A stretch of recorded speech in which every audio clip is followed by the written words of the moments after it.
Hello दोस्तों, welcome to my class. आज हम पढ़ेंगे rabies, class 12 biology, chapter number 17। ये जो आपका टॉपिक है रेबीज या हाइड्रोफोबिया, ये आपके एग्जाम के पॉइंट ऑफ व्यू से तो इम्पोर्टेंट है ही, लेकिन आपकी नॉर्मल लाइफ के लिए भी इसके बारे में जानना बहुत ज़रूरी है। ठीक है, रेबीज क्या है, ये किसकी वजह से होता है, तो जानते हैं रेबीज क्या है। रेबीज एक वायरस या विषाणु है, जैसे आपका कोरोना वायरस है, सर्दी जुकाम का वायरस है, और आपको इन्फ्लुएंजा का वायरस है, एड्स का वायरस है। तो इसी तरह रेबीज भी किसमें आता है, वायरस से होने वाली बीमारी है ये। अब देखो इसमें जो वायरस आता है उसका नाम क्या है, उसका नाम है रेहेप्टो। ठीक है, रेहेप्टो विषाणु। ठीक है, आपको पता होना चाहिए कि जो विषाणु से होने वाली बीमारियां हैं वो थोड़ी ज़्यादा खतरनाक होती है, क्योंकि विषाणु से संबंधित रोगों का जल्दी टीका तैयार नहीं होता, थोड़ा टाइम लग जाता है इसमें। जबकि बैक्टीरिया से जो रोग होते हैं उनका थोड़ा जल्दी तैयार हो जाता है, लेकिन जो वायरस से होने वाली बीमारियां हैं उनका टीका तैयार होने में टाइम लगता है। अब हम जान लेते हैं रेबीज क्या है। रेबीज वायरस से होने वाली बीमारी है।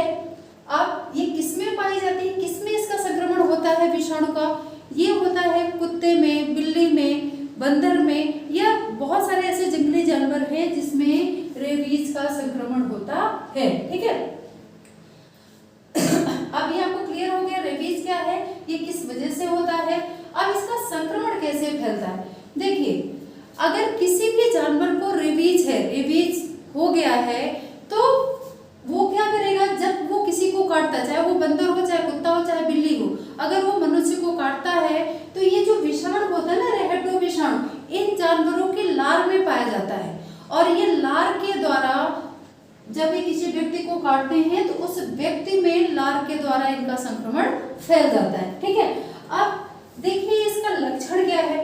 लक्षण में देखिए सबसे पहले क्या होता है कि जब ये किसी व्यक्ति को काटता है तो उस व्यक्ति में या तो 1 या 2 दिन में ही वो लक्षण दिखने लगते हैं, या कभी कभी हफ्ते से 15 दिन भी लक्षण दिखने में लग जाते हैं। ठीक है, तो इसके लक्षणों में क्या होता है, अब ये जो आपका विषाणु है ये सबसे ज्यादा अटैक किस पे करता है, मतलब हमारे शरीर के किस भाग पे अटैक करता है, ये हमारे तंत्रिका तंत्र को सबसे ज्यादा प्रभावित करता है। ठीक है, मस्तिष्क की कोशिकाओं को ये खत्म कर देता है, तंत्रिका तंत्र या मेरु रज्जु को ये धीरे धीरे खत्म करने का काम करता है ये विषाणु। ठीक है, तो लक्षण में सबसे पहले तेज में सिर दर्द होगा।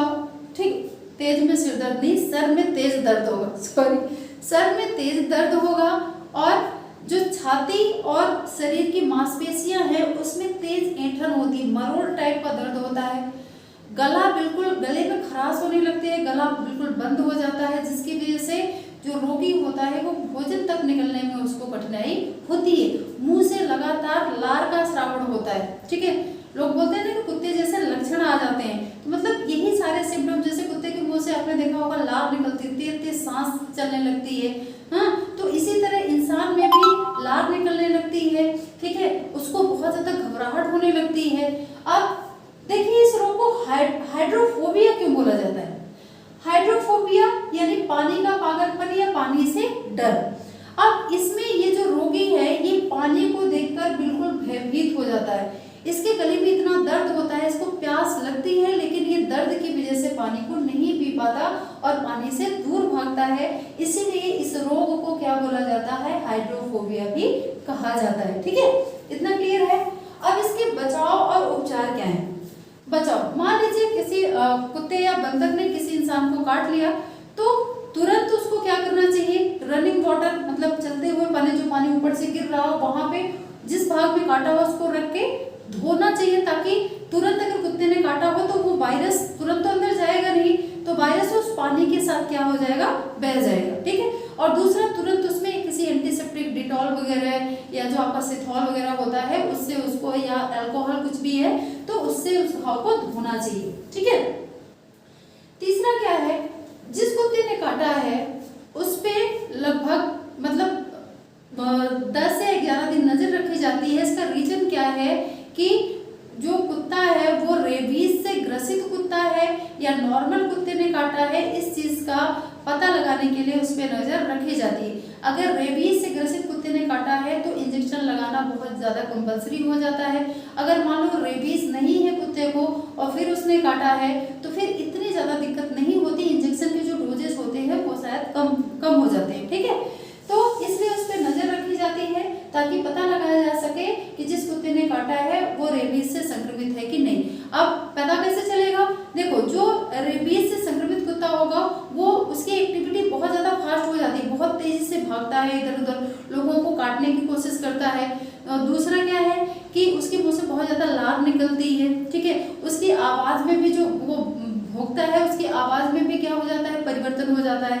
तो ये सारे लक्षण उसमें दिखते हैं, तो समझ जाना चाहिए कि वो जो कुत्ता है वो रेबीज से ग्रसित है। ठीक है, अच्छा एक चीज और इसमें ध्यान रखिएगा कि जो रेबीज का टीका है, रेबीज का टीका जैसे ही कुत्ते ने काटा आपने प्राथमिक उपचार कर लिया, इसके बाद तुरंत डॉक्टर को दिखाना चाहिए। और पहले ये जो इंजेक्शन के डोज इसके होते थे वो लगभग 14 दिन में मतलब 14 इंजेक्शन लगाए जाते थे, लेकिन अब ये डोज 5 से 6 हो गई है। ठीक है, जो पहले दिन से लेकर शायद 2 या 3 हफ्ते तक दी जाती है। ठीक है, तो ये हो गया आपका रेबीज, इससे होने वाली प्रॉब्लम। ठीक है, अब एक चीज का इसमें विशेष ध्यान रखना है कि जो रेबीज है इसमें कभी लापरवाही नहीं करनी चाहिए, क्योंकि ये ऐसी बीमारी है कि जिसका अगर शुरू में इलाज न किया गया और बाद में जब इसका संक्रमण फैलता है तब इलाज किया जाए तब ये बीमारी ठीक नहीं हो सकती। ठीक है, अगर इसका शुरू में जैसे ही कुत्ते ने काटा वैसे ही इंजेक्शन वगैरह लगा लिया जाए तो ये बीमारी आगे नहीं बढ़ती और रोगी ठीक हो जाता है। लेकिन अगर इसमें लापरवाही की गई और जब इसका संक्रमण पूरे शरीर में फैल जाता है तब इसका इलाज करने की कोशिश की गई, तब इसका कोई भी इलाज नहीं है। ना तो अभी तक इसका कोई टीका बना है और ना ही संक्रमण फैलने के बाद का इसका कोई इलाज है। और अगर संक्रमण फैल जाता है तो लगभग 99% मामलों में रोगी की डेथ हो जाती है। ठीक है, तो इसलिए अगर किसी को ऐसी दिक्कत होती है, चाहे आपके घर में या आस पड़ोस में कहीं भी किसी को दिक्कत होती है, तो आपको या आप उनको यही सलाह दीजिए कि तुरंत इसका ट्रीटमेंट करवाएं। ठीक है, अब ये टॉपिक मैंने बोला था ना कि आपके सामान्य लाइफ के अलावा आपके एग्जाम के पॉइंट ऑफ व्यू से तो अच्छा है ही, लेकिन आपके सामान्य लाइफ में भी ये टॉपिक बहुत काम आएगा, रेबीज या हाइड्रोफोबिया। ठीक है, सारे कुत्तों को ही रेबीज नहीं होता कि आप गली से निकल रहे हो तो ऐसा थोड़ी नहीं होता है आप गली से जा रहे हो तो कुत्ते अगर वहां पे है तो वो आपको काटने लगे, नहीं। जिसमें रेबीज का संक्रमण होता है वही ज्यादातर आक्रामक होते हैं। ठीक है, तो बस टाइम से इलाज कर लिया जाए तो फिर इसमें ज्यादा दिक्कत नहीं होती, घबराने वाली कोई बात नहीं होती। ठीक है, तो ये हो गया हमारा टॉपिक जो लगभग मैक्सिमम एग्जाम में पूछा जाता है। पूछा क्यों जाता है? देखो, एग्जाम में भी वही टॉपिक ज्यादातर आते हैं, अगर वो हमारे सामान्य लाइफ से रिलेटेड है ना, सामान्य लाइफ में काम आने वाले हैं, तो वो क्वेश्चन एग्जामिनर ज्यादा पूछता है। वो देखता है कि बच्चों को इसके बारे में नॉलेज है कि नहीं, वो इसका आंसर सही दे पाते हैं कि नहीं, और वो चाहते हैं कि बच्चा इसके बारे में पढ़े, इसके बारे में जानकारी